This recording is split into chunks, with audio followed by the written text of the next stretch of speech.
Merci beaucoup. Lisons la Bible.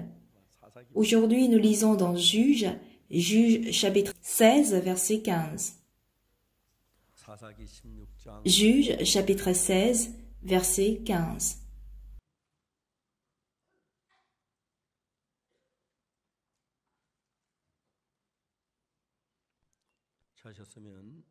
Si vous y êtes, je vais lire.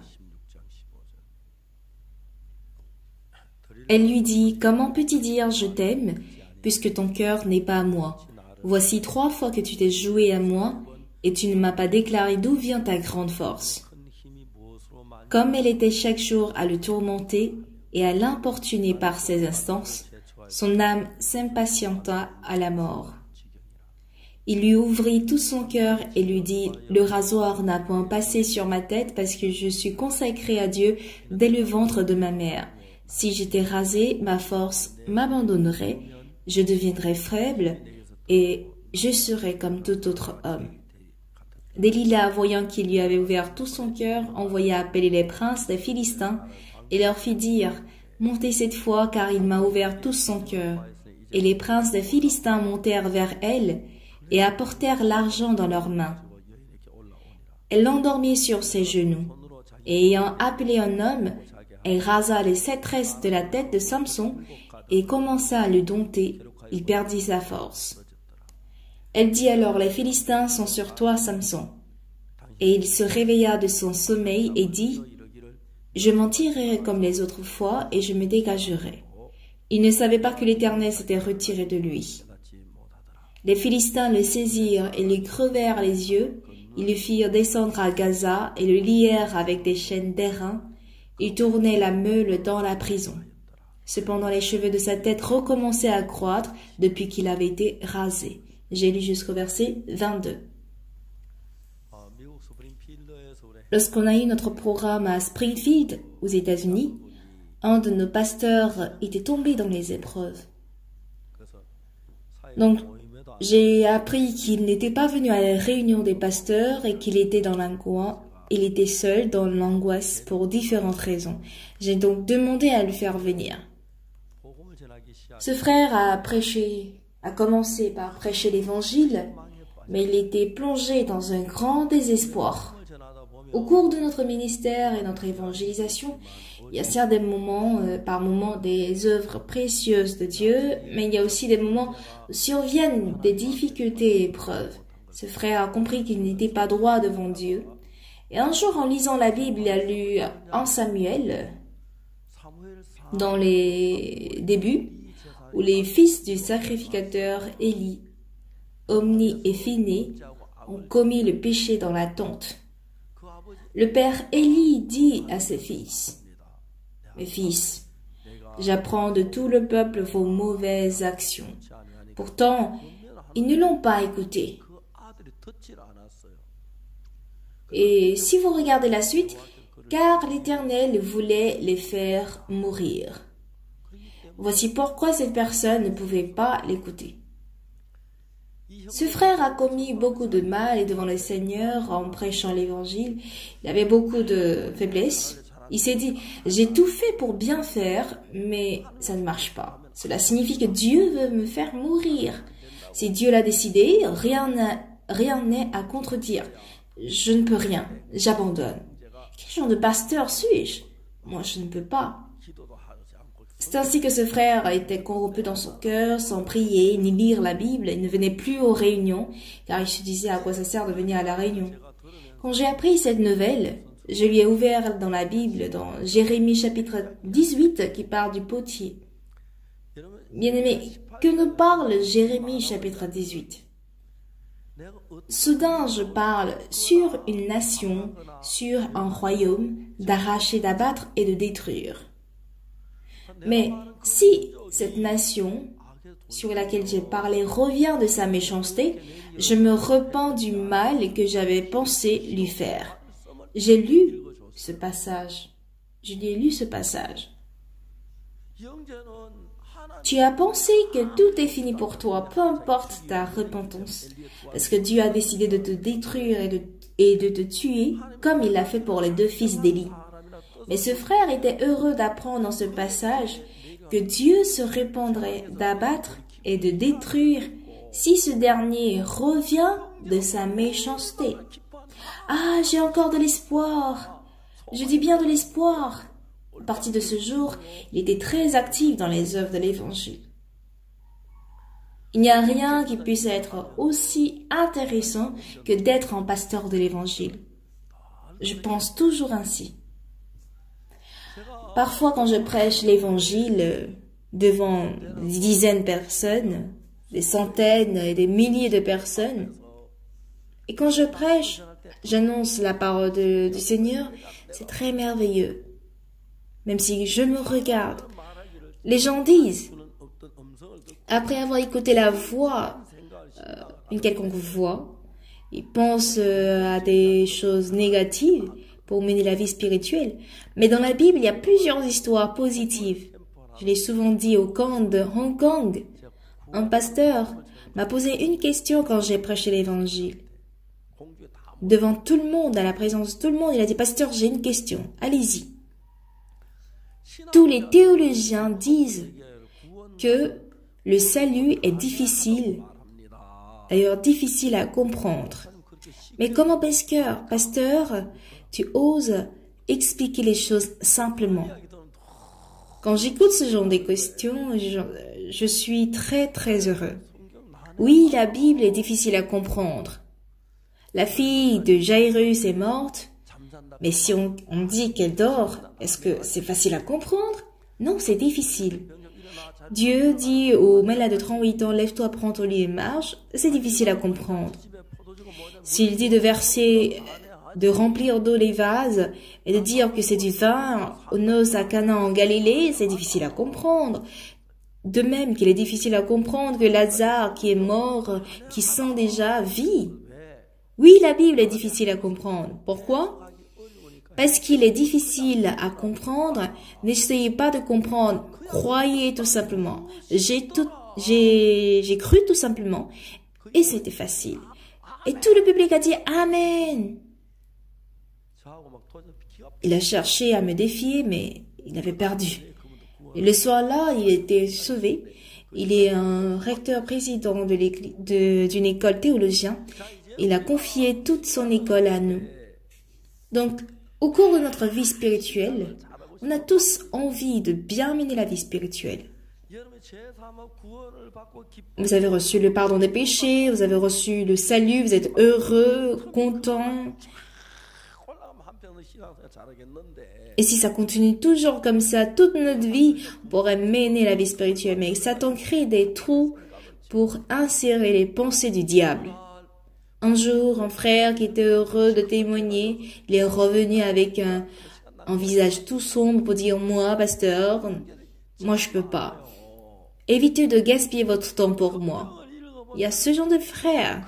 Quand on lit la Bible, une fois qu'on plonge dans ce genre de pensée, bon, je regarde déjà tout votre visage, mais quand je tourne mon visage, je tourne dos, je peux rien voir. De même si notre cœur tourne vers quelque part ailleurs, on oublie la foi, la grâce et la bénédiction. Donc, quand on se retrouve dans ce genre d'état, ce qui est très important, c'est quoi? C'est important d'avoir un conducteur qui nous explique, qui nous entretient, afin que nous soyons affranchis de tout cela dans notre cœur. Et si jamais on suppose qu'il n'y a personne, il n'y a aucun conducteur, et que seul je souffre dans la souffrance et que je suis erré, je plonge dans la pensée, je tombe dans les pièges du diable pour être dans les ténèbres. Pierre était dans ce cas. Pierre s'est dit, je ne te régnerai jamais, même si je pourrais mourir avec toi. Mais devant les sacrificateurs, les grands sacrificateurs et une petite fille, il a renié Jésus 3 fois. Et après avoir renié 3 fois Jésus, cela est très très bon pour le diable. Pierre lui dit, regarde, comment peux-tu dire que tu es un apôtre de Jésus? Tu n'es pas disciple. Mais arrête de rigoler, toi tu peux pas. Tu n'es qu'un pêcheur de poissons. Parce que les diables ne cessent d'insérer ce genre de pensée, Pierre, pour lui, se dit, moi je peux plus. Il est plongé dans cette pensée. Et quand il est plongé dans cette pensée, ce qui est très important, en armée, on dit que ce sont les collègues qui sont importants. Si jamais je suis pris par une balle de fusil, ma vie appartient dans les mains de mes amis. Donc, pour les frères et sœurs qui sont sauvés, les frères et sœurs sont importants. Et nous avons besoin d'un berger en ce genre de cas. Dans ce genre de cas. Sans un berger, nous ne pouvons pas nous débarrasser de ces genres de situations. Pierre a vu la résurrection de Jésus. Il se présente devant Jésus qui est ressuscité. « Ah maître, j'ai renié Jésus 3 fois, pardonnez-moi. » Il avait bien envie de dire ça. Il n'avait pas du temps. Il n'avait pas de temps pour le dire. Il doit dire quelque chose. J'ai commis une erreur devant Jésus. J'ai trop honte. J'ai honte de dire que je suis disciple de Jésus. J'ai renié Jésus 3 fois. Je l'ai maudit, disant que je ne suis pas en fait son disciple. Juste t'es fou. Il est saisi par ce genre de pensée. Pierre a mangé, il vivait en mangeant des herbes et des insectes. Quel disciple de Jésus suis-je? Moi, je m'en vais pêcher les poissons. Il retourne à la place d'avant le salut, à la mer de Galilée, quand ils ne connaissaient pas Jésus. Et cela a été bien évangélisé. Tous les disciples se sont dit, « Ah, on s'en va pêcher le poisson, moi aussi. » Et tout le monde est parti à l'ancien temps. Le soir-là, la nuit-là, Pierre n'a pas pu pêcher aucun poisson. Même le premier jour, il a rencontré Jésus, il n'a pas pu pêcher de poisson, pas vrai? À l'aube, Jésus vient pour dire, lance le filet au côté droit. Et il a gagné beaucoup de poissons. Et Pierre s'est tenu face à Jésus. Pierre était silencieux, sans aucun mot. Qu'est-ce que Jésus allait dire à Pierre? Quel célèbre sermon va-t-il dire? Il a dit, « Simon, fils de Jean, m'aimes-tu plus que tout ce monde ?» Alors, où est-ce que Jésus a concentré le cœur de Pierre? Il amène à se rappeler de l'amour qu'il avait pour Jésus. J'ai voulu donner ma vie, tout à Jésus. Il voulait réveiller ce cœur en lui. Pourquoi? Pierre avait le cœur d'aimer Jésus. Mais par erreur, il a renié Jésus 3 fois. Il s'est dit, je ne suis pas disciple de Jésus. Quel disciple suis-je? Je suis pêcheur. Je n'ai qu'à pêcher des poissons. Quel genre de travail de Jésus puis-je faire? Il était concentré là. Jésus lui est venu rendre visite jusqu'à la mer de Galilée. Il a chauffé, il a mis du feu, a préparé du pain. Il avait tout préparé et lui dit, « Simon, fils de Jean, m'aimes-tu plus que tout ce monde ?» Bien-aimé, je suis également une personne de moindre valeur, mais après le salut et le pardon de mes péchés, j'ai aimé Jésus profondément, plus que tout autre. Jésus, tu m'as sauvé moi qui suis un homme sale, un homme aussi méchant. J'ai reçu le pardon des péchés. J'ai gagné la sanctification. Je suis saint. Je suis saint.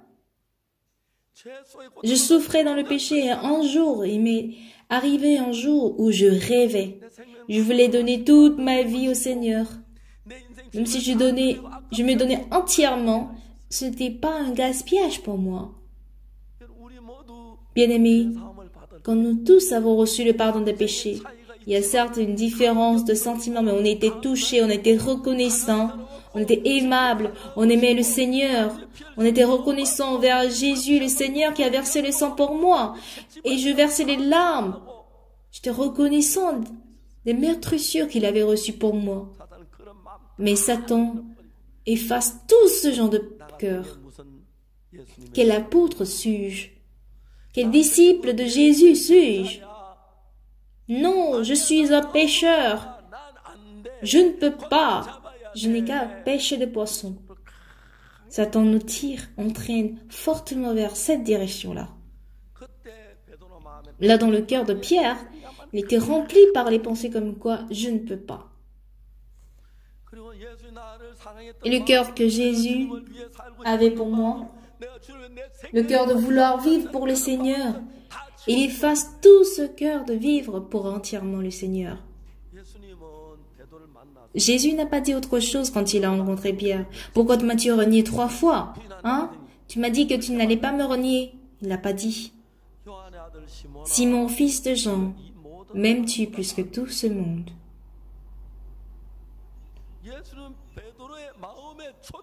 Jésus a conduit le point focal du cœur de Pierre vers le pardon des péchés, vers la grâce qu'il avait reçue depuis qu'il a rencontré Jésus et vers l'amour qu'il avait pour Jésus-Christ, afin qu'il plonge dans l'amour pour vivre pour le Seigneur et d'aimer le Seigneur pour toute sa vie. Il l'amène vers là encore. Il le conduisait vers là. Satan, dans le cœur de Pierre, insère le cœur selon lequel j'ai reçu le pardon de péché par le sang de Jésus, mais j'ai renié Jésus 3 fois en tant qu'apôtre. Comment est-ce que tu peux faire ça? Tu n'es pas apôtre de Jésus. Toi, tu es un pécheur. Toi, tu es un pêcheur de poissons. Tu n'es pas un évangéliste. Satan l'a conduit, Pierre, dans les pensées. Mais Dieu retire Pierre vers le moment où il a rencontré Jésus, vers le moment où il a reçu l'amour de Jésus, se rappeler du cœur du pardon de péché. Et quand il l'a conduit vers là, Pierre a compris que 3 fois, renier 3 fois Jésus était grand autrefois, mais c'était rien. Il demeure encore une fois dans l'amour de Jésus. À partir de ce jour, renier 3 fois Jésus qui semble être très très grand. Aimer Jésus-Christ, le cœur d'aimer Jésus-Christ semblait rien. Mais quand il a changé son point de vue, bon, renier Jésus, je suis ce genre de personne, je l'étais depuis très longtemps. Mais c'est ce genre de moi que Jésus a sauvé, Jésus même, et il a lavé tous mes péchés. Donc en réalité, ce n'était plus rien. Ah, j'ai été entraîné par la vanité. J'ai été entraîné par la vanité. Souvent quand je m'entretiens avec les frères et sœurs, on sait que la relation, le rapport que nous avons avec le Seigneur, c'est grâce à Jésus. On a reçu le pardon des péchés par le sang de Jésus. Nous avons reçu l'évangile grâce à cette église et nous prêchons cet évangile. Quel problème y a-t-il si nous consacrons toute notre vie pour le Seigneur? Mon corps n'était pas un problème. Après m'avoir marié après avoir marié ma femme, qu'est-ce que je lui ai dit? Parce qu'on n'avait pas de cuisine à l'époque, on n'avait que de charbon et on préparait du riz là. Et de l'étage de niveau 2, j'ai vu ma femme préparer dehors. J'étais très très désolée. J'ai dit, chérie, je suis désolée. Mais la prochaine fois où nous allons déménager, nous allons absolument déménager à une maison avec la cuisine. Donc, persévère. Et d'un coup, ma femme a changé son visage. Elle a dit, tu penses que je suis venue pour vivre à l'aise? C'est pour prêcher l'évangile. Si on a du riz, ça suffit. Où est le problème? Là, je me suis dit que j'ai bien fait de marier avec cette femme. Juste une seule fois dans ma vie. Je ne peux pas oublier ce qu'elle m'a dit. Et quand j'y pense, je suis très reconnaissant à ma femme, mais il y a plusieurs autres cas où je ne le suis pas. Donc, voici comment nos pensées diffèrent dans le monde. Chers bien-aimés, à quel point nous avons aimé le Seigneur, pas vrai? Il y a eu un cas où on s'est dit que même si on donne notre vie pour le Seigneur, pour le Jésus, ce n'était pas de gaspillage. On était reconnaissant, on était touchés, émouvant. Mais Satan nous dit, ils entraînent notre cœur pour dire, on n'est rien quand on plonge dans le péché. Quel genre de disciple de Jésus es-tu? Il conduit ainsi Pierre dans l'ancienne vie. Mais à l'aube, Jésus s'approche de Pierre. Il a fait du feu au bord de la mer. Il a préparé du pain, de l'eau pour attendre Pierre. Pierre n'a pas pu attraper de poisson pendant toute la nuit, mais quand il y a dû de jeter le filet au bord, au côté droit, il a pu attraper autant de poissons. Jésus n'a jamais dit à Pierre, « Pourquoi m'as-tu renié? Tu aurais dû te ressaisir. » Il lui a pas dit cela. Et Jésus silencieusement dit à Pierre, « Simon, fils de Jean, m'aimes-tu plus que tout ce monde? » Jésus connaît Pierre. Pierre sait que Jésus l'aime. Pierre aimait Jésus et Jésus aimait Pierre. Jésus sait que Pierre voulait vivre entièrement pour le Seigneur. Mais actuellement, son cœur se trouve ailleurs. Voilà pourquoi il ramène le cœur de Pierre. Pierre dit, « Je ne peux pas oser dire que je t'aime, Seigneur. Seigneur, tu sais que je t'aime. »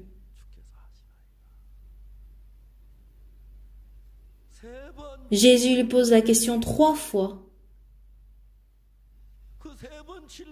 Il répondait à cette question 3 fois. Le fait d'avoir renié Jésus 3 fois n'était plus un problème.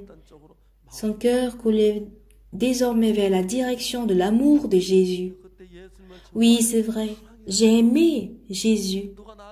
Personne ne m'avait dit d'aimer Jésus. Personne ne m'avait dit de travailler pour Jésus, mais j'ai voulu donner entièrement ma vie pour Jésus. J'étais reconnaissant, j'étais heureux, c'était merveilleux. Dieu a conduit le cœur de Pierre vers la reconnaissance. Quand je me dis, non, je ne peux pas, j'ai renié Jésus 3 fois, quel apôtre suis-je, je ne peux pas. À Pierre qui pensait de cette manière, Jésus a légèrement changé son point de vue. Pierre n'est plus désormais un ancien Pierre. Il n'est plus ce Pierre qui se plaignait autrefois. Ah, j'ai reçu le pardon de péché par le sang de Jésus, je suis purifié. Mais pourquoi étais-je plongé dans ce genre de pensée? Le jour de la Pentecôte, il était comblé par le Saint-Esprit. Il montait dans le temple, il a rencontré le boiteux devant le temple. Oui, quand je me regarde, je ne peux pas guérir ce boiteux. Mais Jésus qui est en moi, Jésus est là. Jésus est capable de guérir ce boiteux. Il a dit, regarde-nous. Alors le boiteux le regarde en disant, combien tu veux nous donner? Je n'ai ni or ni argent, mais je te donne tout ce que j'ai. Marche au nom de Seigneur Jésus-Christ de Nazareth. Autrefois, il n'avait que le cœur désolé, le cœur de condamnation d'avoir renié Jésus-Christ, mais parce qu'il croit que Jésus vit en lui, il devient un homme puissant de Dieu. Aujourd'hui, j'ai lu Juge chapitre 15, parlant de Samson qui a été rasé. Pas vrai? Parce que Samson, il était un homme nazirien. Dieu lui défend de raser ses cheveux. Mais Samson, un jour, plonge une prostituée appelée Delilah. Et quand l'homme plonge quelque part, il a du mal à s'en sortir. La prostituée Delilah dit quoi à Samson? Mais dis-moi d'où vient ta grande force? Ceci parce que les Philistins cherchaient à tuer Samson. Mais tellement Samson était fort qu'on voulait savoir l'origine de la grande force de Samson pour le tuer. Samson le sait. Mais Delilah dit, tu ne m'aimes pas, mais pourquoi tu dis que tu m'aimes? Elle insistait sur la force, l'origine de la grande force. Et Samson a menti. Il a menti plusieurs fois, mais elle était toujours tenace. Jusqu'au point, elle était tellement tenace jusqu'à la mort de Samson. Mais cette femme, dis donc, elle cherche à me tuer. Qu'est-ce que tu veux faire avec ma grande force? Tu comptes me tuer? Quelqu'un te l'a demandé. Ce sont les Philistins qui te l'a dit, n'est-ce pas? Cette méchante femme. Il aurait dû saisir en fait son menton et le lancer. Mais le cœur de l'homme, ce n'est rien. Quand on plonge, elle devient une personne qui saisit sa propre vie.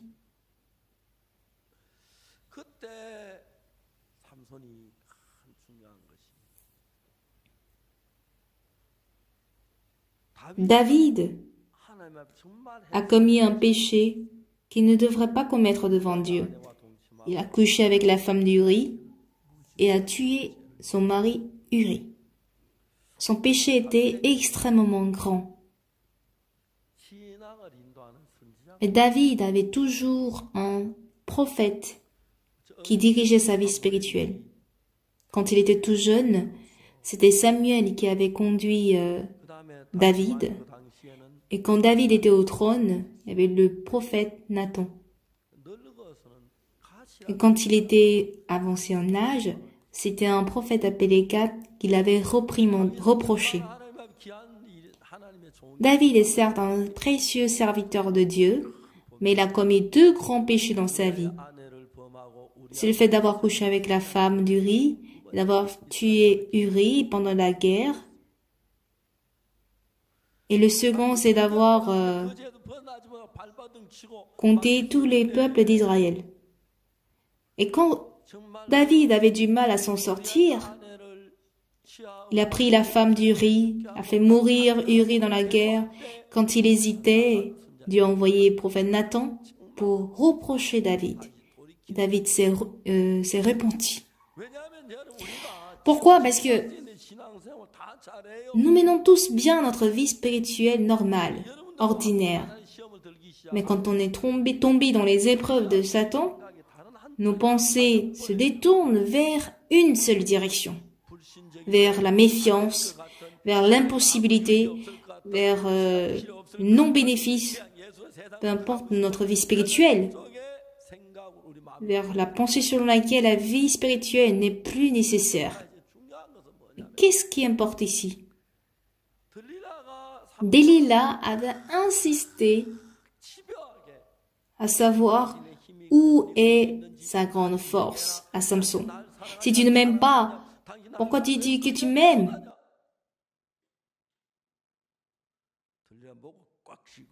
Saisissant le menton de Delilah, tu cherches à me tuer? Quelqu'un te l'a demandé? Qui te l'a dit? Avant que je ne torde ton cou.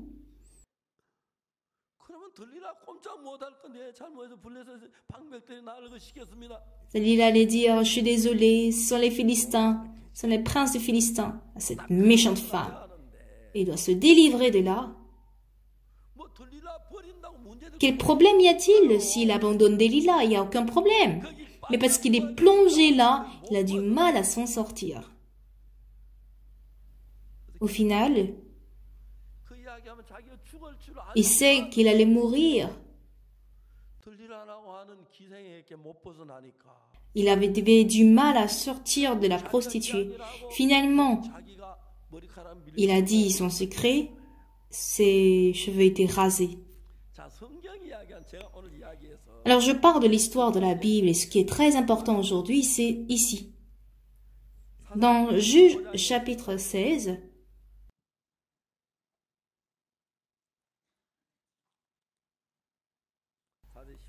Dans Juge chapitre 16, Samson finit par lui dire, dire à Delilah sa grande force, et les Philistins ont rasé ses cheveux. Et Samson a perdu toute sa force. On lui a crevé ses yeux, il était attaché à la corde des reins, mais ce qui est important ici, c'est quoi? Juge chapitre 16, verset 22. Nous allons lire le verset 22. Cependant, les cheveux de sa tête recommençaient à croître depuis qu'il avait été rasé.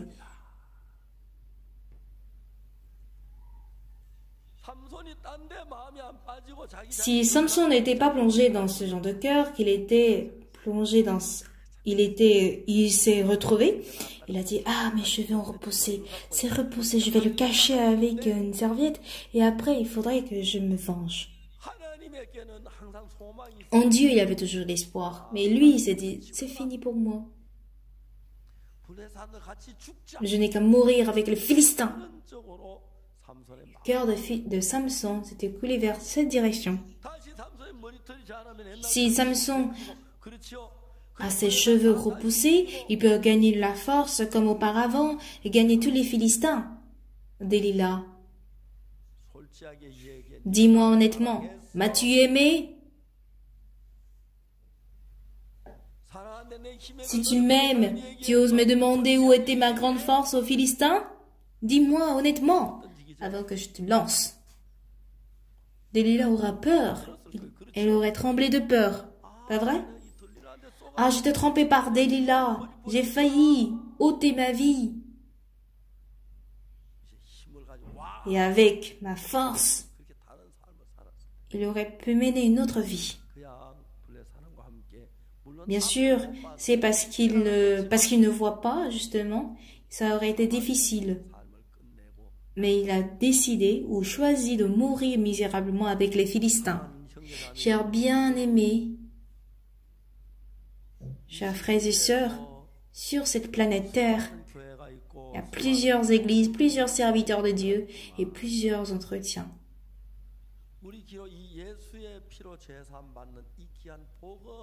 Et nous avons eu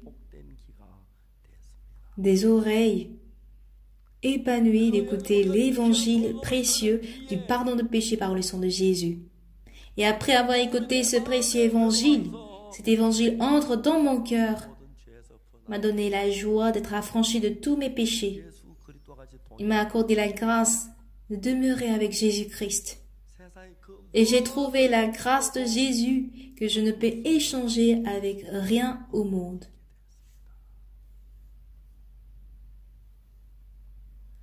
Du coup, ça me rend beaucoup reconnaissant. Au jour de la cantate de Noël aux États-Unis, j'ai offert mon livre du secret de la rémission de péché, je crois environ 100 000 livres, à tous les invités de la cantate de Noël. Cela a apporté un grand changement dans le cœur des Américains. Aujourd'hui, il y a beaucoup de personnes qui cherchent ce livre. Donc, j'ai imprimé encore environ 80 000 livres. Avant, c'était gratuit, mais j'ai dit que j'allais vendre à $12. Et j'ai eu une commande de 85 000 livres environ. Et quand tout ce livre sera vendu, Dieu me donne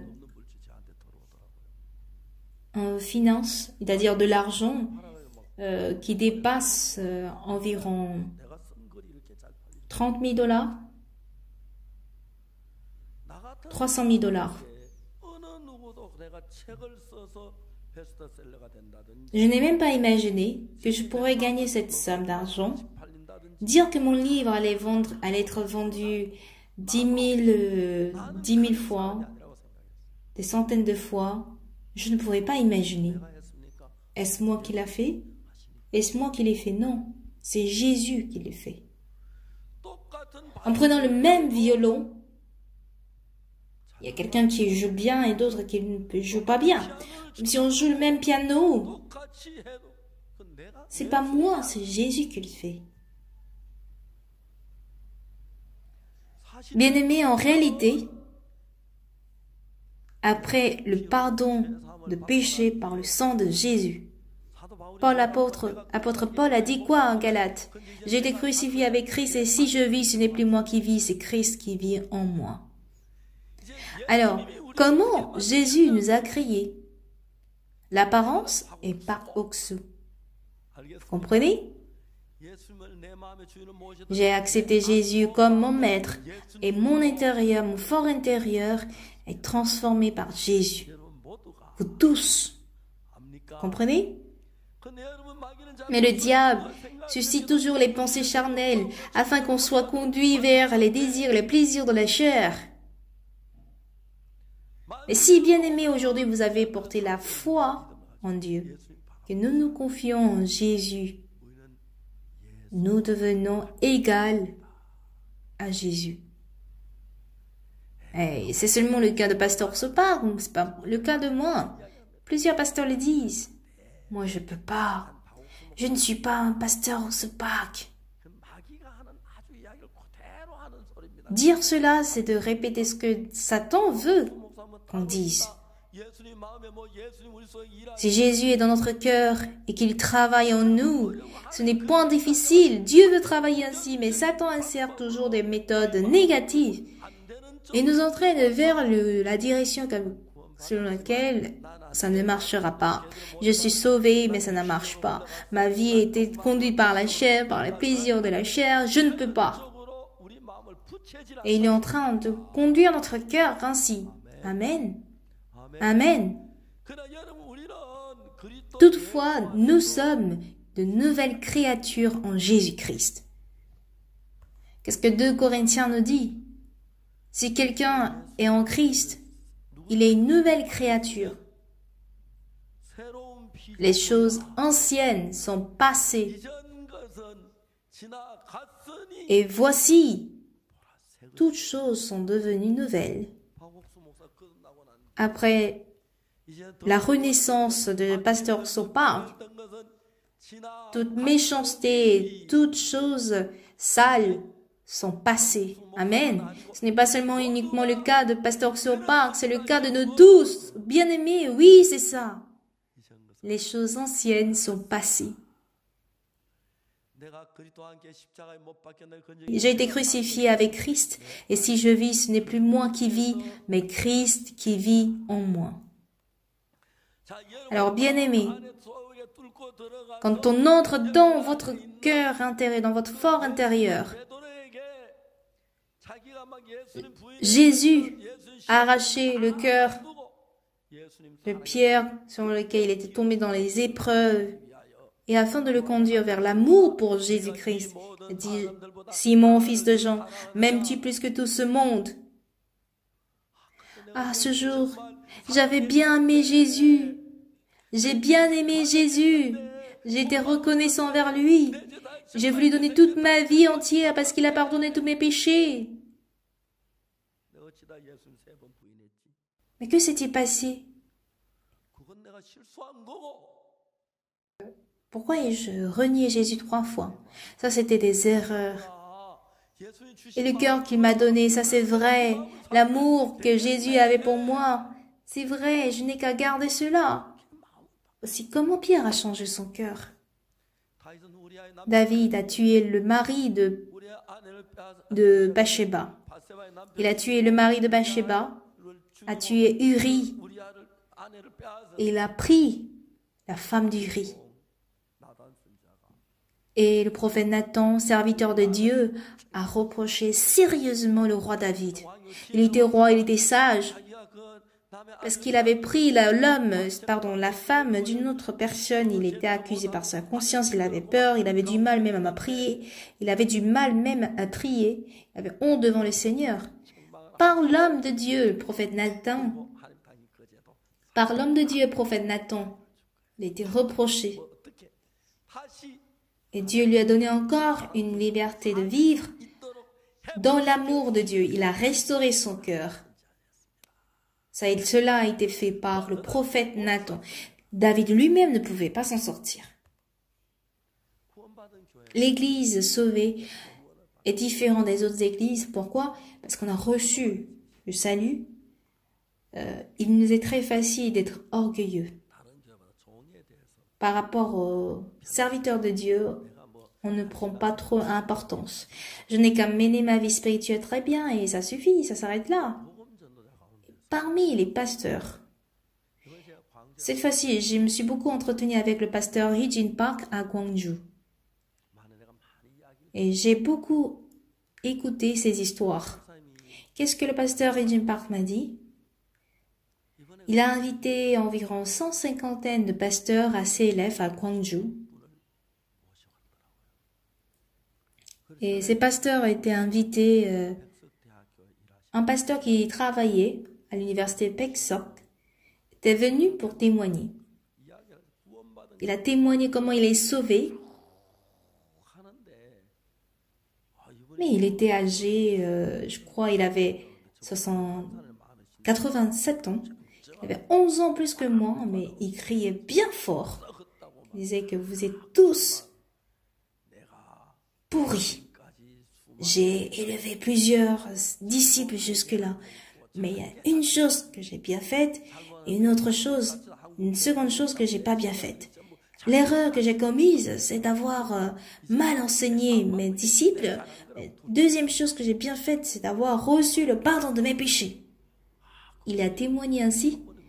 Et un de ses disciples avait témoigné. Ils étaient deux pour dire que, il m'avait persécuté aujourd'hui, que j'étais secte. Mais aujourd'hui, il se tient devant ici pour dire que non, il dit la vérité. Alors, qui que nous soyons, qui n'a pas reçu ce précieux amour de Jésus? Il a versé son sang pour nous, il a pardonné nos péchés. Et quand nous avons reçu le pardon de nos péchés, nous avons bien aimé Jésus, n'est-ce pas? On a voulu vivre pour lui. Quand on nous a domptés, qu'il nous a affranchis de l'enfer, nous avons voulu entièrement vivre pour le Seigneur. Mais Satan couvre cela afin de nous diriger vers la chair.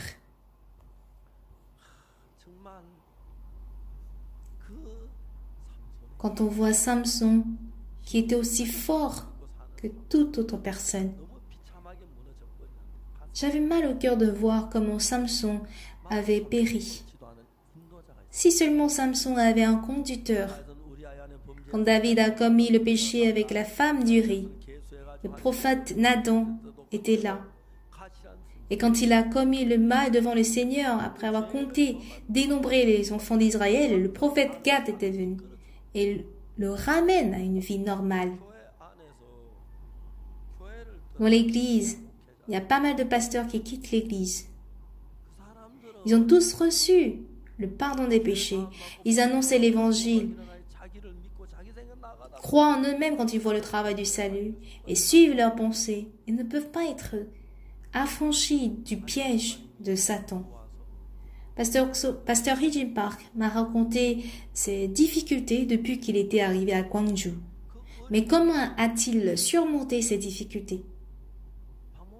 Il a dit qu'il a suivi mot à mot ce que Pasteur Park a dit. Et aujourd'hui, le travail de l'évangile se passe merveilleusement.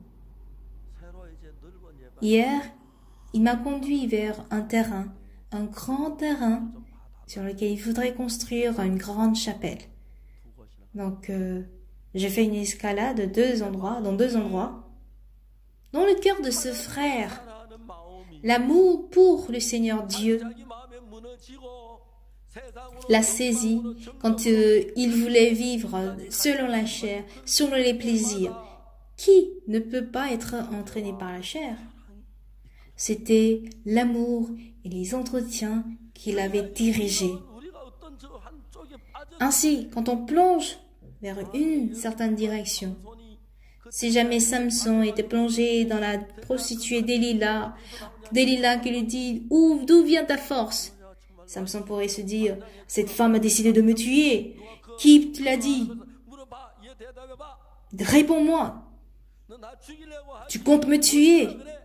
Qu'est-ce que tu veux? Il n'avait pas cette sagesse d'être affranchi de cela. Et Samson, il était au contraire sur le point de mourir de répondre à cette femme. S'il avait l'homme de Dieu qui vient dire Samson, ressaisis-toi. Cette femme cherche à te tuer. Voilà pourquoi il te pose la question à savoir où est ta grande force. D'où vient ta grande force? Quel amour y a-t-il en cette femme? C'est du mensonge. Détrompe-toi. Et là, Samson n'avait aucun problème. Il n'aurait aucun problème. Les personnes qui sont saisies par une grande force ont du mal à s'en sortir.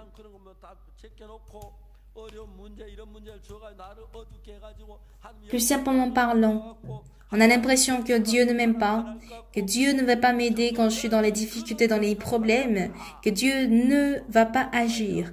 On dirait que Dieu va m'abandonner, qu'il ne m'aime plus. Et les pasteurs et les jeunes pasteurs sont entraînés par ces pensées. Ils tombent tous dans les épreuves et dans les tromperies de Satan. Et j'ai vu plusieurs fois où les gens ont fini par périr en souffrant dans les ténèbres et dans l'angoisse. J'ai essayé de réfléchir. Les cheveux de Samson recommençaient à croître. Il n'aurait pas dû mourir ainsi. Mais cette femme Delilah, qui est-elle? C'était elle qui était un problème pour lui. On dirait que les hommes sont sages. Sachant bien que Delilah cherche à le tuer, on est entraîné par ça. Satan nous conduit sagement à abandonner notre vie spirituelle, à nous rébeller contre l'Église, à se plaindre, à se méfier de l'homme de Dieu, à se méfier même de la parole. Il nous conduit vers les désirs de la chair. Et nous pensons à l'amour de Jésus, à nous rappeler de Jésus. Et si nous cherchons le Seigneur Jésus, nous ne savons pas à quel point il nous conduit par sa grâce et sa gloire. Donc par la cantate et ces élèves qui se sont passés à Gwangju, beaucoup de personnes sont retournées vers le Seigneur. Le premier jour, il y avait un membre de la chorale de Gwangju qui avait chanté. Et le second jour, c'était une femme soprano qui avait chanté. Cette femme disait qu'elle avait fait la musique avec une sœur de notre église. Cette sœur de l'église, notre sœur avait joué le piano et elle était soprano. Mais au soir du deuxième jour, j'ai appris que cette soprano voulait me parler. Vu que la cantate commençait à 19h30, elle était venue me voir à 18h. J'ai laissé de côté tous ceux qui comptaient me voir et j'ai prêché l'évangile à cette femme. Mais cette femme était à moitié sauvée parce qu'elle avait tenu un entretien avec pasteur Hee Jin Park. Bon, je suis pas censée dire demi-sauvée, mais essayez de me comprendre, d'accord? C'est juste pour dire qu'elle était proche au salut. Elle était très heureuse de recevoir le salut. Elle était très heureuse. Elle a même parlé avec la chorale, la conductrice de la chorale Gracias. J'étais très reconnaissant de voir comment Dieu travaillait dans notre cœur. Alors, au cours de notre cantate de Noël cette année, les pasteurs extérieurs qui ne cherchaient même pas à venir, ils sont tous venus prendre des photos avec moi. Avant, les gens avaient peur de moi, mais ils sont tous venus prendre des photos avec moi et j'étais très reconnaissant. Chers frères et sœurs bien-aimés,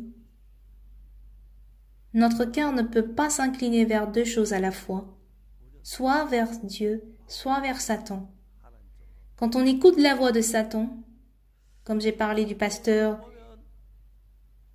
qui disait que Dieu a décidé de tuer les deux fils d'Élie, Omni et Phiné, quand ils ont commis le crime, parce qu'ils n'ont pas écouté. Ces deux fils avaient péri finalement. Ce pasteur aussi se disait que moi aussi, Dieu a décidé de me tuer comme les deux fils d'Élie, Omni et Fini. Voilà pourquoi ça marche pas pour moi. Lisons ensemble Jérémie chapitre 18. Chapitre 18, versets 7 et 8. Soudain je parle sur une nation, sur un royaume d'arracher, d'abattre et de détruire. Mais si cette nation sur laquelle j'ai parlé revient de sa méchanceté, je me repens du mal que j'avais pensé lui faire. Mais le verset 8 dit,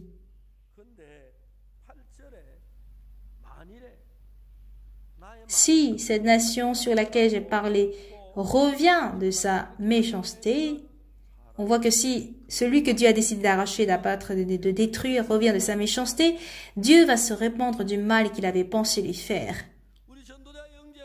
Ce pasteur dit Dieu a décidé de tuer Omni et Fini, les deux fils d'Élie, donc ça ne marchera pas pour moi. Mais en lisant Jérémie chapitre 18, versets 7 et 8, quand j'ai lu ces deux versets, ce frère était très étonné. Il a dit, « Ah, je n'ai qu'à me repentir. » Il a totalement changé. En étant affranchi, il était heureux, ravi. Si jamais ce frère ne s'est pas entretenu avec nous et qu'il allait continuer sa vie, il allait dire toute sa vie, « Moi, je ne peux pas. » Si Pierre n'avait pas rencontré Jésus, il allait vivre comme un pêcheur de poissons toute sa vie, tout le reste de sa vie à la mer de Galilée. J'ai renié Jésus 7 fois, je suis digne d'être maudit, je suis digne d'être péri, je suis digne de périr. Mais si au contraire, les serviteurs de Dieu précieux, Satan lui fait le conduire vers le désespoir pour qu'il périsse. Mais Jésus est venu le récupérer. C'est ainsi que ce frère aussi a changé par une seule parole. Les pasteurs qui sont utilisés précieusement dans l'Église, ils n'avaient pas réussi dès le départ. Il n'y a aucun qui fasse le bien. Il n'y a personne qui n'ait jamais commis d'erreur. Ils ont commis de mal en étant conduits par la chair.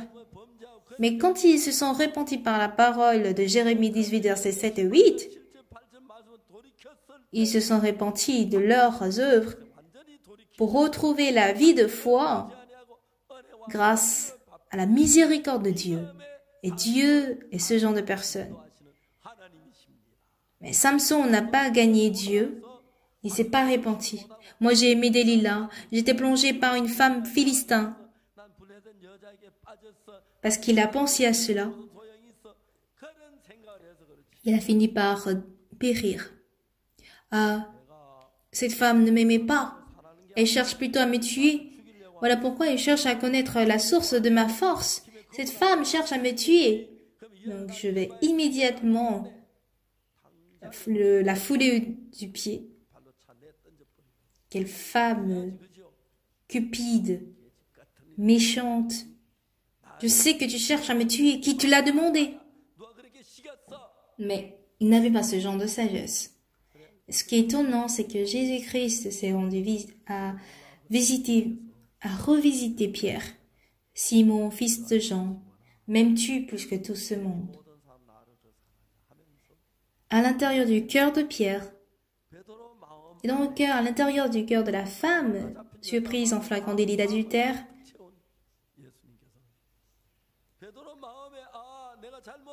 Dieu conduit à la repentance.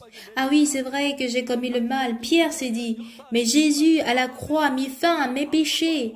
Et je n'ai qu'à me repentir vers le Seigneur Jésus-Christ. C'est fini. Amen. C'est ainsi qu'on devient un homme puissant de Dieu. Même aujourd'hui, bien-aimé, Satan travaille à plusieurs reprises. Tu n'as pas de foi, tu es charnel, tu aimes le monde, tu aimes la chair, tu aimes manger. Et on peut dire, je n'ai pas de foi. Ne perdez pas. Affrontez le diable. Qui n'aime pas manger? Tout le monde aime manger. Et le diable n'a plus rien à dire. Qui n'aime pas manger? Levez la main. Il n'y a personne. Tout le monde aime manger, pas vrai? Oui, nous aimons tous manger. Et d'ailleurs, on aime, même si on mange 3 fois par jour, on aime toujours manger.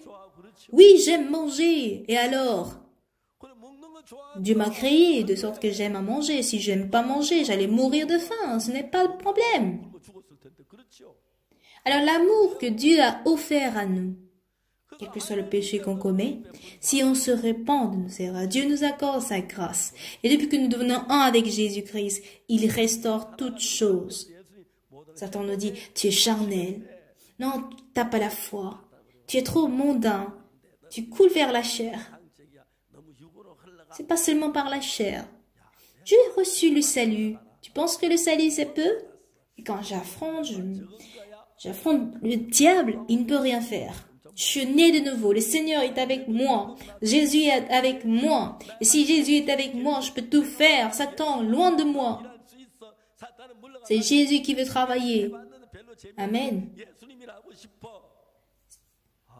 Si notre cœur coule vers cette direction, c'est merveilleux. Satan crée l'impression comme quoi ça ne marchera pas. Et beaucoup sont trompés. Samson, ses cheveux étaient rasés, certes, mais ses cheveux ont recommencé à croître. Pierre a renié Jésus 3 fois, certes, mais l'amour de Jésus repoussait. Nous de même, nous avons suivi la voie de la chair, nous avons suivi les désirs et le plaisir. Mais l'amour pour Jésus a recommencé à croître. Moi, j'aime Jésus, je ne peux pas rompre ma relation avec Jésus. Amen. Alors on peut dire, Satan, éloigne-toi. Nous pouvons ainsi vaincre Satan. Les hommes suivent les désirs et le plaisir de la chair sans force. Ce qui est plus effrayant, c'est de dire, je ne peux pas, je n'ai pas de foi. Ça ne marche pas. Tous ceux qui acceptent la voie de Satan périssent. Comprenez-vous? Et si vous avez accepté cette pensée, revomissez-le. Satan, éloigne-toi de moi. Toi tu me dis, je ne peux pas, mais si Jésus le fait, c'est possible. Comprenez-vous? Jésus s'est mis à agir pour moi, je suis lavé par lui. Et s'il se met à travailler pour moi, je peux le faire. Parce que je suis justifié, c'est sanctifié. Satan, tu n'as plus rien à dire. Je ne serai plus trompé désormais par toi. Jésus m'aime et j'aime Jésus. Je vivrai toute ma vie pour le Seigneur. Jésus va garder ma vieillesse et il me protégera. Satan, loin de moi. Si vous le dites, vous seriez comblé de Jésus. Jésus se mettra à travailler dans votre cœur. Ce Jésus qui est dans votre cœur, s'il vit en vous et vous conduit, vous dirige, et quand il agit, c'est en ce moment précis-là que vous devenez un homme glorieux, un homme prospère et un homme précieux utilisé par Dieu. Si même jusqu'aujourd'hui vous avez vécu par la chair, si jusqu'aujourd'hui vous avez suivi les désirs du monde, que vous étiez dans la débauche ou que vous étiez sale jusqu'aujourd'hui, le Seigneur vous demande aujourd'hui que vous vous repentiez, comme Pierre s'est repenti. Il veut réveiller en vous l'amour que vous aviez pour le Seigneur. Chers frères et sœurs bien-aimés, nous avons été longtemps entraînés par Satan pour suivre selon la chair, pas vrai? On a cru qu'on était intelligent, on a suivi les pensées de notre chair. Et désormais, je vis par le Seigneur Jésus. Si Dieu est pour nous, qui sera contre nous? Chaque parole de la Bible est merveilleuse et reconnaissante. En lisant la Bible, j'ai été reconnaissant d'être un évangéliste et un pasteur. Lors des entretiens, il y a des moments qui me rendent très très surprenants. Quand pasteur Hee Park était en difficulté, il a raconté de comment Dieu l'a affranchi des difficultés. Il y a eu des rebelles dans l'église. En ce moment, comment le Seigneur m'a fait vaincre. Comment Dieu ne m'a pas abandonné. Comment m'a-t-il donné un nouveau cœur? Le cœur de me confier en Jésus et de croire en Jésus. Quand j'écoutais tout ça, c'était vraiment étonnant. Aujourd'hui, il y a plusieurs pasteurs autour de nous. ils avaient des erreurs, ils avaient aussi des lacunes. Mais quand je me dis non, moi je ne peux pas, et que je plonge dans le désespoir et dans l'angoisse, ils étaient tous des personnes qui ont repris force par Jésus avant de s'établir dans la foi. Je suis aussi des personnes qui tombent aussi dans les épreuves quand on est faible. Et parce que j'entretiens les frères et sœurs et que je vois Dieu travailler, je regagne un nouveau cœur. J'aimerais répéter que Samson avait besoin d'un conducteur comme David. Quand David a commis le péché avec la femme d'Uri, il a cru que c'était fini pour lui. Mais le prophète Nathan a reproché David pour dire que le Seigneur, l'Éternel, a pardonné tes péchés. Il lui redonne force afin qu'il saisisse la main de Dieu et qu'il suive la volonté de Dieu. Même si les gens ne commettent pas de grands péchés comme David, pour moindre péché, ils s'éloignent de Dieu. Ils sont nombreux d'ailleurs. Mais l'homme de Dieu, Nathan, a expliqué un à un à David. Le frère dont je parle aujourd'hui, il adore le Seigneur avec joie. Au contraire, il y a d'autres qui disent « Ah, moi je peux pas, ils s'enfuient, ils veulent même pas me voir. » Qu'est-ce qu'ils vont perdre s'ils vont me rencontrer? Je ne comprends pas du tout. Ils s'enfuient. Ils veulent même pas m'écouter. Ils refusent catégoriquement de m'écouter. Quand ils écoutent la voix de Satan, ils sont pitoyables. Quand ils vont m'écouter, je vais ouvrir la Bible et je parlerai de la foi, mais ce frère dit, non, moi je ne peux pas, Dieu a décidé de me tuer. Même si Dieu décide, si on se répand, il a promis de nous bénir. Donc la Bible nous dit que la force de nous repentir est plus grande et supérieure que la décision de Dieu. Chers frères et sœurs bien-aimés, si vous rencontrez des difficultés dans votre foi, le diable vous trompe à regarder seulement nos erreurs, nos fautes, nos crimes, nos mal, afin qu'on ne court pas vers la foi. Mais nous sommes des hommes pareils. Une sœur, quand j'étais en séminaire à Hong Kong, il y avait un pasteur femme qui avait dit « J'ai une question, pasteur. Si Dieu sait que nous allons commettre le péché, pourquoi il nous a laissé commettre le péché ?» Et là, j'ai répondu à ce pasteur. « Combien d'enfants avez-vous » Elle a dit qu'elle avait 2 enfants. « Si vous saviez que votre enfant allait commettre le péché, pourquoi vous l'avez mis au monde ?» Tout le public s'est éclaté de rire et ce pasteur n'a plus rien dit. Pas vrai?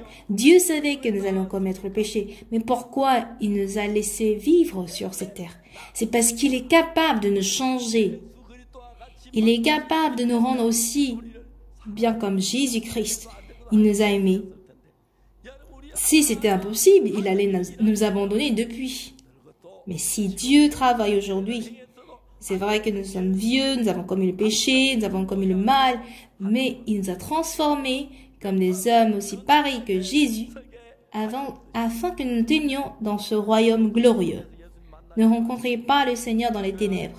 Apprenez la foi et la vie spirituelle dans l'Église, et par la grâce de Jésus, ne soyons pas attachés par le monde. Si vous menez le reste de votre vie, si vous menez le reste de votre vie dans l'amour en Jésus, vous seriez certainement prospère. En 2017, nous avons commencé CLF. Le monde entier revient vers la mission Bonne Nouvelle. Jusque-là, 150 000 pasteurs de haut grade sont avec nous et travaillent avec nous. Ils veulent être formés par nous. Au cours de la semaine dernière, il y a eu 9 autorités du gouvernement du Kenya qui sont venus suivre la formation. Ils ont reçu le salut, ils étaient très très contents. Quand j'ai rencontré le président du Togo, Je lui ai demandé de faire venir 100 fonctionnaires en Corée pour être formés pendant 1 mois, mais ces fonctionnaires ont trouvé 1 mois trop long. Donc, pour les Kenyans, par exemple, ils sont venus juste pour 1 semaine. Et ce genre de formation en changement de mentalité s'est développé, s'est multiplié. Et sachez qu'il y a aussi l'évangile dans le changement de mentalité. Donc, il est très bien de prêcher l'évangile même dans le changement de mentalité. Plusieurs ministres de Kenya ont visité notre école de DEDOC. Ils ont demandé, ne pouvons-nous pas envoyer nos enfants aussi dans cette école? Donc, nous sommes en train de nous apprêter à recevoir même les enfants des ministres ou bien du roi de Swaziland, de l'Afrique, mais on n'est pas encore prêt à préparer, disons, les dortoirs et autres. On est en plein préparatif, mais cette école sera la meilleure au monde. Et si nous vivons avec le Seigneur, Jésus, on ne sait pas à quel point notre vie sera merveilleuse. Bien-aimés, ne vous fiez pas à votre détermination, ni à votre résolution ferme. Fiez-vous à Jésus qui agit dans notre cœur et vivons dans la foi. Aimons Jésus. Ne plongez pas dans les désirs de la chair qui sont vains pour devenir aussi misérables que Samson. Aimons tous le Seigneur, comprenez-vous? Donnez votre temps et votre cœur au Seigneur, ainsi que vos sous pour lui. Menons une vie de communion avec Dieu pour Jésus. Il est meilleur de donner mon corps pour Jésus plutôt que de vivre pour moi-même. Laissons Jésus agir par mon corps. Si vous vivez pour Jésus et que Jésus vit pour moi, c'est très étonnant. Comme mon estomac était en mauvais état, le Seigneur l'a guéri proprement, de même que mon cœur, il l'a guéri. Dieu nous chérit et nous aime minutieusement sur tous les plans. Que vous soyez jeune ou avancé en âge, vivez avec Jésus pour le reste de votre vie. Menez une vie de compagnie avec Jésus. Vivre en servant Jésus constitue une vie la plus prospère et glorieuse.